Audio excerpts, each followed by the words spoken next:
going? Too Sharp, how you doing? Introduce yourself to the fine people on this afternoon.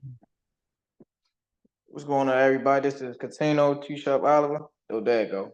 You can see me? I can definitely see you, and they can. I Okay. believe it's also Okay. in HD, so people are going to be loving it. It's high quality. Give us an update on your career. What's happening? I heard some big news just happened. Yeah, currently 3-0, two knockouts. Fighting out of Upton with Coach Calvin and Coach Kenny. Um, Stay tuned in. I fight this weekend, August 5th at Coppin State, and be hopefully be 4-0. Yeah, I mean, that is the goal. I mean, I like your attitude of not taking anything for granted. This is the sport of humility, so that's a good sign. Yeah. So what should people know? Like, how'd you get the nickname Too Sharp? Actually, I got it from my old coach, Coach Matt, and it was like, cause my 1-2, it was just so sharp. He just called me too sharp from that. So and Okay. that's when it just carried on. And then of course I met the Mark Johnson, Mark Too Sharp Johnson. That's when I just carried it on from there. I was kind of wondering if it was a Mark Too Sharp Johnson. I was looking Yeah. at that, but is it one of these things where you had the 1-2, and then when you go to spar people in gyms, they just started calling you Too Sharp instead of your name? Yeah, exactly. Yes, exactly. So they'd be like, "Oh, that's Too Sharp in the ring," and they'd be like, "Oh yeah, he's got a nice 1-2," and then it just Yeah. carried over, and then they'd be like, "We need on Wednesday, we need Too Sharp to come in." Yes, exactly. Yes. Okay, well, I figured it out. It's like I've known you your whole life. So, what do you want from the sport of boxing? What's your kind of ambitions and goals that you've set for yourself? Just hopefully be a, multiple world champion. Just just want to make my name. I just want to like just leave my name in the sport. Like just make something happen in the sport of boxing. So now we'll carry over to the other thing. You're training with some really famous coaches, right? Probably the most Yeah. historic coaches in the modern era with Coach Kenny and Coach Calvin and all this. How has that experience been training with them through these different eras? Like, I'm sure there was a time when Gervonta wasn't as big as he is now. Now he's probably the biggest guy in boxing. How has that been to be a fighter that's getting your pro career started and seeing like the success? I mean, just being in the gym, just grinding with them, just being with them through just through a lot, and it's just like, of course, Devontae, he's a star and he's a star and everything, but it's just like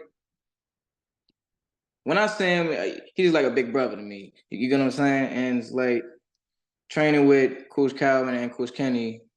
If it wasn't for them, I wouldn't be right here. And of course, my father as well. If it wasn't for them, I wouldn't be the person I am today. We're going to unpack that. So everybody sit in their chair because I'm going to go through, but I wanted to make one question because growing up, there's a guy in my neighborhood a little older than me skateboarding. His name was Corey Duffel, and he made Okay. money off of skateboarding. And then I Yeah. knew I could make money doing creative things because I saw it happen. I said, you don't have to just get a job. You can make money and the world can see you. You can be recognized.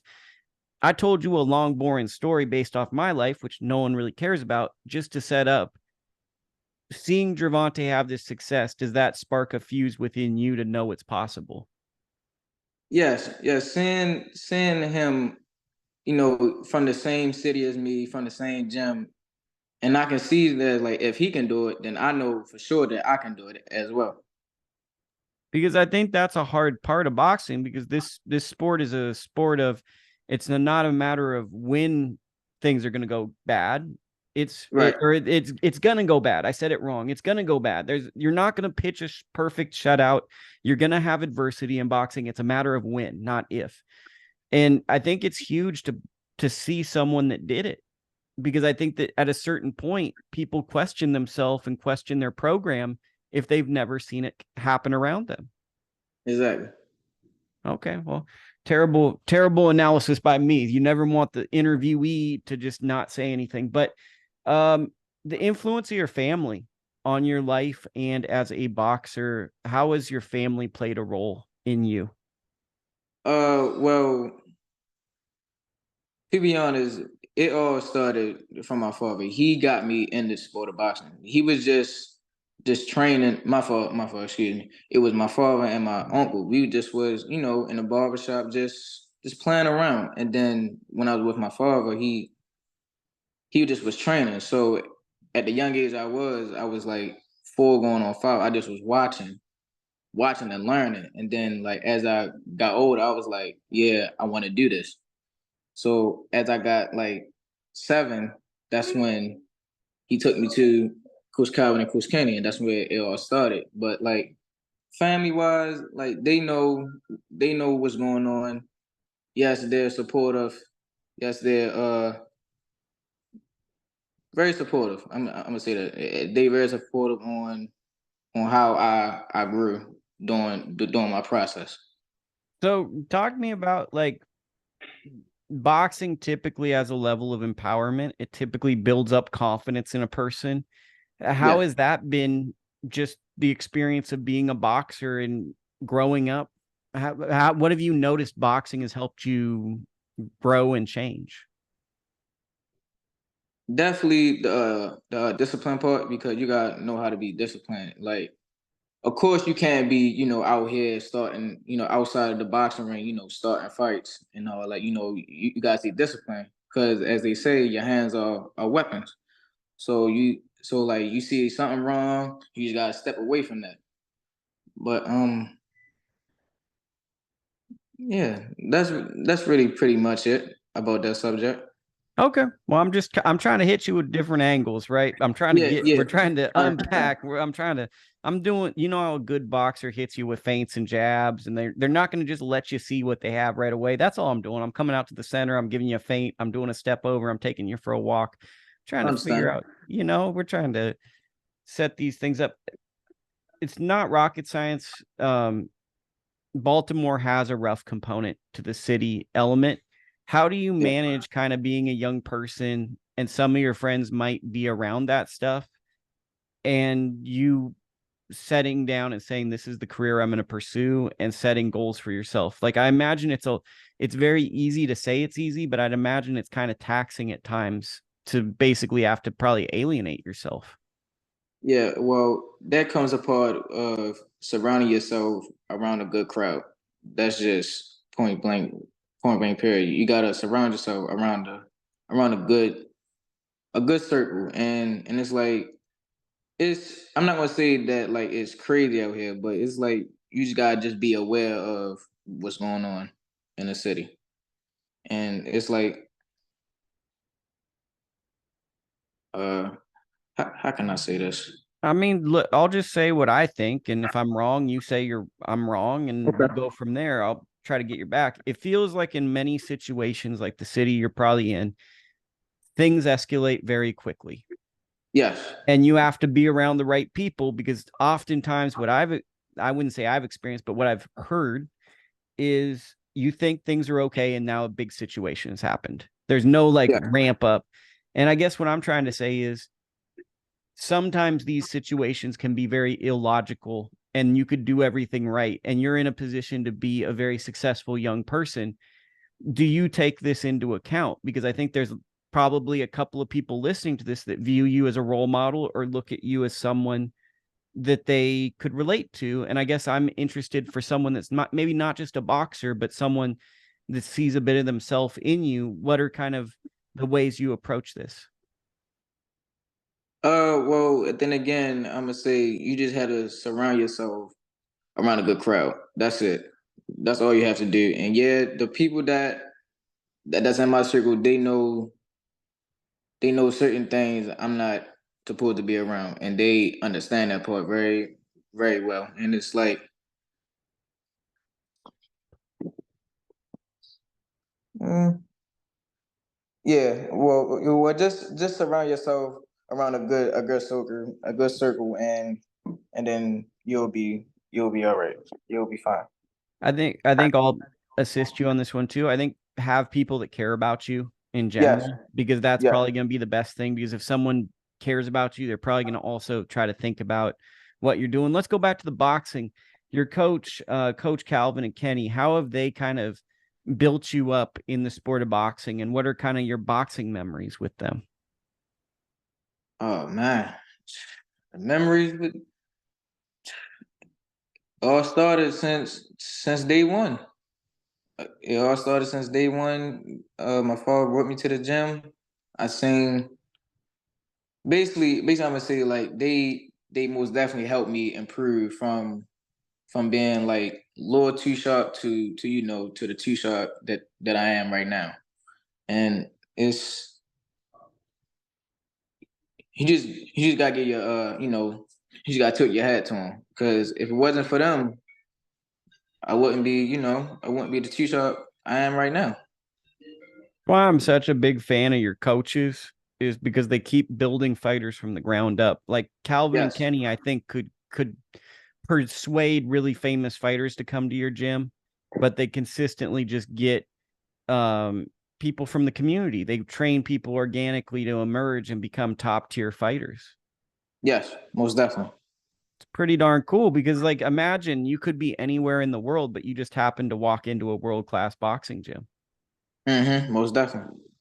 Pretty cool. Who do you find inspiration in boxing? Like, who are the styles you look at and go, man, that's a sweet style. I try to implement that in the way I fight.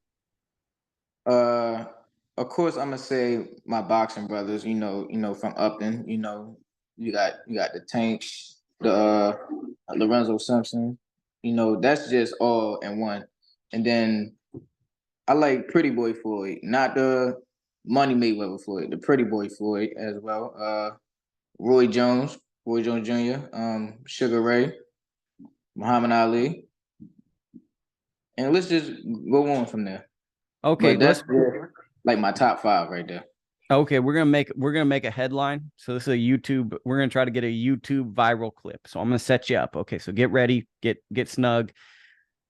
Pretty Boy Floyd versus Terrence Crawford. How does that fight go to you? Ooh, so you saying Pretty Boy Floyd like back then? Yeah, we're So saying it's a like, video game. So like we can okay. somehow. Of course I'm gonna have to go with Floyd. Not saying nothing bad about Crawford. Not saying nothing bad, but it's just Pretty Boy Floyd. He was just like a different person. He was just like a different type of his speed, his power, his IQ level, his accuracy, and the list just go on and on from that. Not saying nothing bad about Crawford, but if that would have happened, of course, I'm using Pretty Boy Floyd on that. I get what you're saying. I know you're not saying nothing bad about Crawford. I think that people forget because now it's a long time ago. Floyd was getting a lot of knockouts the way Boots Ennis and a lot of these famous fighters were getting on the come up, and he was treating world class opposition like nobodies. Yes. Like, yeah. So, I mean, that Pretty Boy, I'm trying to think of my favorite Pretty Boy Floyd fights, but I mean, you're talking about a fighter who's technically sound, throws a lot of punches, and is aiming to stop people. And Yes. basically, I think even, would you say that the 140 version of Floyd is Pretty Boy Floyd, or are you thinking 135 and below? I'm gonna say the 135, the 135. When I'm gonna say like when he fought a tall guy, what's the Chico Corrales, yeah, my guy yes, from yes, where I yes, live, yes, and we thank got you. Ray Yes, Woods in the corner. yes. I mean, that one was bad. I mean, to me, this is a Lukie hot take, so don't view this as truth. I think the 140 Floyd was my favorite version of Floyd, but he had a Mm. cup of coffee there and was like, I'm gonna go get the big fights Mm-hmm. at 47. But like, I kind of wish he stayed at 40 because I think that that was like the perfect balance of like being able to be aggressive, still having like great power at the way. It's just there wasn't the interesting name. It's the same thing like with a Tim Bradley, right? Tim gets to 140 and it's like, do I want to make mega millions or do I want to be the best guy at a division? Right. It's a no-brainer. Boxing's a business. Yeah, it's definitely a business, and it's also a hurtful business too. Well, that's both in and out of the ring. That's Yes, yes, most definitely. Yes. so okay, you handled that one like a true professional. What would you say makes you different than other fighters in terms of your mentality? Well, it's just like the path that I'm on, and then it's like who I have around me. It just keeps me going forward. Like of course I stay in the gym, I work hard, and just like the mindset I'm on is just keeps me going forward. Okay. And what do you think is your elite attribute in boxing that's something that people should take notice of in these fights? Mm. Can you repeat the question one more time? One more time. What's the best thing you think you do in terms in the ring? Like if someone were to watch your fight, let's say they don't understand boxing, what's the one punch or move or what's one thing about your style that they should focus on to see your greatness? Oh, or how about throw my uppercuts like straight to the chin? Cause I got it from Tank, so it's like you gotta watch out for that. Cause my uppercuts are serious. I'm gonna just say that. And that's an impressive punch to throw because that's almost like an unnatural punch. You gotta Yes, have great distance control to land an uppercut. yes, great distance and timing. Okay, well that's impressive. So yeah, I mean, I can't even think of that many punches besides Tank and Mike Tyson where an uppercut lands. So I'm gonna be watching for I'm a good uppercut fan. They don't land very often. No, they don't. No. Did Crawford and Spence land an uppercut? Oh yeah. Crawford was definitely landing something. Yes, Crawford was Okay. definitely landing something. I like that response. You said Crawford definitely was. Yeah. Well, I mean, both of them was, but it's just like Crawford was like more affectionate. You get what I I'm mean, saying? to me, it's just I don't often see uppercuts landing because it's such a dangerous punch. Like if you Yeah. don't have your opponent hurt, you're right in that range. Like it's like I've always believed if you're on the inside, you have to be a more technical fighter than on the outside because on the outside, you have distance control. You got gaps. People have to Mhm. find the gap. On the inside, you have to be fundamentally sound to not get hit. And Yeah. the uppercut is one of the most vulnerable punches in the sport. Oh yeah. Yeah, most definitely. And definitely when you're inside, you gotta worry about the body shots. Of course the uppercuts. And the outside, you just gotta wear. On the outside, you can see everything on the outside, but on the inside, that's where everything is tricky. Yeah, I mean, I think that's the reason why a lot of fighters want to stay on the outside and maybe dibble dabble in the mid range, but when they get to the inside, they want to hold because you actually have to be like really fundamentally sound to be hanging out in close. Most definitely. Yes, you do. Okay. Well, good. I'm glad I understand that because that would be bad if you're like, come on, bro, you don't get that. Talk me through this upcoming fight you got. What do you know about this guy? Is this a developmental fight? Is this a tester? Where do you think this opponent's gonna rank up there for you? I mean, I'm gonna be honest. I really don't know nothing about the guy. I really don't. I'm gonna just be honest. And me personally, I just don't worry about it. I let my coaches worry about that. Only thing I do is just fight. I don't worry about the opponents. As long as my coaches worry about it, I just let them worry about it. So I really don't know nothing about this guy. I think if I fought, I'd do the same thing because I'd probably like if I watched tape, I'd probably see them doing things and then I'd wait to see that and then it never would happen. And I'd be like, why aren't you doing that thing I picked up on? So I Oh get yeah, that. most definitely. And like I'm gonna just say, like during a fight, I would just adjust to whatever he brings to the table. I just adjust to it. But I mean, I feel like it feels more like the amateurs. You just see a guy, they say you're fighting him, you get in the ring, and then you're like, okay, I've done this before. Let's see what he's got. My coach has got me ready. And then you wait and look for the openings, I would assume. You definitely correct me on that part. You got it Man, right. shout Can't out tell the you nothing wrong. You shout out definitely the right on ball that. guy, shout out team ball guy right here. Have you visualized this fight? Have you thought about your walkout, the environment? Like, have you thought about any of that stuff? Oh yeah, most definitely. It's like, of course, I'm fighting in my home city, so it's like I gotta show out for the city. So, but I'm walking out, walk to the arena. It's like a whole different, like a game mode. It's like a game plan I have. Like just get the win no matter what. How do you deal? And if you don't want to speak on this, but this is something I think about. I feel like every fighter at every level has anxiety before a fight. How do you feel those nerves before a fight? And like, how do you deal with that? Well, I'm gonna just say every fighter gets nervous right before the fight. I don't care who it is. Every fighter gets nervous. But for me to get through that, I just talk to my father. Well, we just have our little talks, and he just gets me through it. Because I agree with you. And I've always said if a guy's not nervous before a fight, bet on the other guy. Yeah, I always say because if a guy not nervous, and then it's just something wrong with him. It's something wrong with him. You're either dealing with a crazy guy or you're dealing with someone that's ill prepared that doesn't understand what could happen in the fight, and neither one is all that good. I don't want a crazy guy in boxing. People go, why wouldn't you want a crazy guy? I want a nerd. I Mm-hmm. want to, because boxing's the biggest nerd sport. You look at all these Yeah. tough guys, all these gangsters, all this, they never go anywhere. It's the guys that just sit and focus on really boring geometry moves, turning, pivoting. That's what boxing is. It's like calculus. It's like Mm-hmm. people that just do the same thing every day and learn how to focus. That's right. Yeah. Oh, okay. You're right.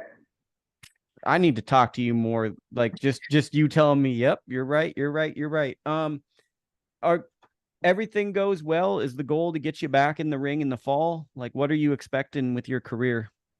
After this fight, I'm gonna be most definitely fighting on Tank undercard. Whenever, because I know he probably fight like towards like end of the year.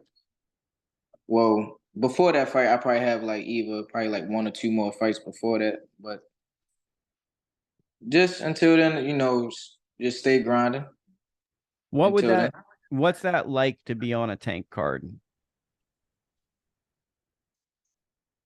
It's just something different. It's just, of course, I'd be excited, just to be on the same card as him. It's different. When you on that card, you know that you on a different type of level. Everything has to be on point. It's just showtime. Well, I imagine you go out there and there's like a bunch of media and there's all these big cameras and famous people and they're all there to see your teammate. And you're I would assume naturally you're going to be around him a lot because you guys train in the same gym, have the same coaches. So you're seeing firsthand how the world watches someone in your gym. Yeah, most definitely. And it's like my big brother, he just looking out for me, for just put me on the card. Just shout out to him. I mean, I think that's the coolest thing ever when people get to the top of the sport. Like we saw it this weekend with Terrence Crawford. He put Steve Nelson on the undercard. Just put the Mhm. guys that are in the gym on the card because there's a lot of talented fighters out there that just need opportunities. And shout out to Tank for doing that because what stops a lot of people from being world champions is just not the opportunity to get seen. Sure. Okay. Anything else you want to say or talk to me about that you got going on in your life? Well, just stay tuned. August 5th at Cotman. Come watch me perform. I'm also gonna have my own, my own brand there as well. What does that mean? My brand, Yeah, what's your brand? my logo. Okay, but what is your Clothing logo? brand. You don't have one on deck? Oh yeah, I most definitely do. That I got the hats. I got the shirts as well. We're gonna have everything there for you. Perfect. Perfect. That's awesome. So, and can people buy these? Yeah, most definitely. They can most definitely buy 'em if they come there. We'll have them there for you. Perfect. And I'm sure they're going to be at a great market value price. It's going to be a fair price and you just support. Well, that's great. And where can they follow you on social media? You can find me on Instagram at the Real Chew Shop, all lowercase with the number 2. Awesome. Well, thank you for taking time to talk to me. It really made my day No, I better. appreciate you. Appreciate you. Okay. Thank you.